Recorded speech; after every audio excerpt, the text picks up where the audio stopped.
Top 10 Best Remote Jobs for 2025. Hello guys, welcome back muli sa ating top 10. And to this video guys, I want to share with you itong ating top 10 na best jobs na remotely na pwede nyong simulan ngayong 2025.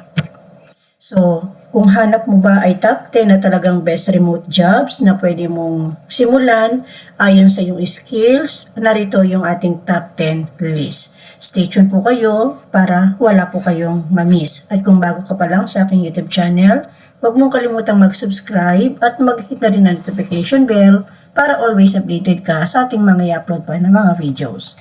Here we go guys. So una rito ay ang ating software developer. No? Yung ating software developer, ito yung trabahong software developer ay isa sa pinakasikat na remote jobs dahil maaari itong gawin kahit saan ka at kailanman. Basta may internet connection ka. So, ang halimbawa dito sa ating software developer ay ang pag-develop ng mga application or website tulad ng paggawa ng mga e-commerce platform o mobile apps. Pangalawa sa ating listahan ay yung digital marketer. So, ang digital marketer ito ay nagtatrabaho as digital space tulad ng social media, SEO at digital advertising na maaaring gawin mula sa malayo o kahit nasaan ka man. So, kaya nga po ito ay remote. Ang halimbawa po nito ay ang pag-manage ng social media campaign o pag-optimize ng isang website para sa search engines. Pangatlo sa ating list, syempre, ay ang virtual assistant. Ang virtual assistant ay tumutulong sa mga administrative tasks mula sa malayo, tulad ng pag-ayos ng schedule at pagsagot sa emails at iba pa na trabaho ng isang VA. So, ang halimbawa nito yung pag-manage ng calendar at pag-organize ng travel arrangements para sa isang client. So, depende ito sa magiging trabaho ng isang virtual assistant. Ang apat ay ang content writer o ang pagiging editor.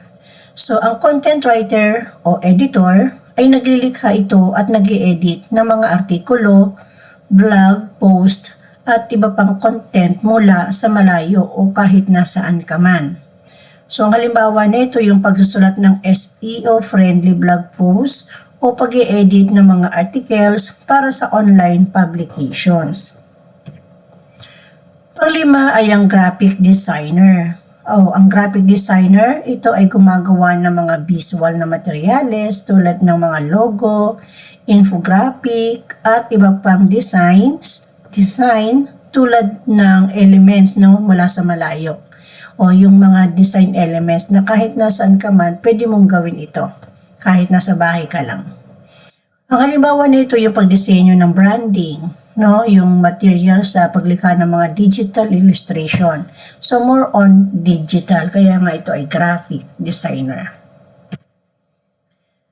Online teacher o tutor, ito yung online na talagang nagtiteach ka via online. Nagtuturo ka ng subject na mayroon kang kasanayan sa isang pamamagitan ng isang online platforms. Halimbawa nito ay ang pagtuturo ng English language or math lesson sa mga international students. Depende sa iyong skills, depende sa iyong kaalaman, kasanayan, ano yung pwede mong ituro sa online na pwedeng matuto sila ayon sa kanilang pangangailangan. So, customer representative o customer service representative ang number 7 sa ating list. Ang customer service representative ay tumutulong sa mga customer na mga inquiries nila at mga issues mula sa malayo o kahit saan ka man. Ito ay madalas gamit ang email o chat support. So, ang halimbawa ng customer service representative ay ang pagresolba ng mga customer complaints at nagbibigay ito ng technical support sa online. So, number 8 ay ang financial analysis. So, ang financial analysis o analyst ay nag-analyze ng financial data at gumagawa ng mga report para sa mga kliyente mula sa malayo. Halimbawa nito ay ang pag-analyze ng mga stock market trends o paggawa ng financial forecast. Number 9 sa ating list ay ang translator. Ang translator ay nagtutulungan. Ito yung nagta-translate ka ng dokumento, ng video o ng text mula sa isang wika patungo sa ibang wika, no? Tina-translate mo siya. Halimbawa nito yung pag-translate ng mga legal documents o subtitling ng mga videos. So, depende sa ano ba yung gusto nilang ipa-translate sa'yo. Video ba, dokumento ba, o text ba? Na mula sa English going to ibang language like Spanish o ano man.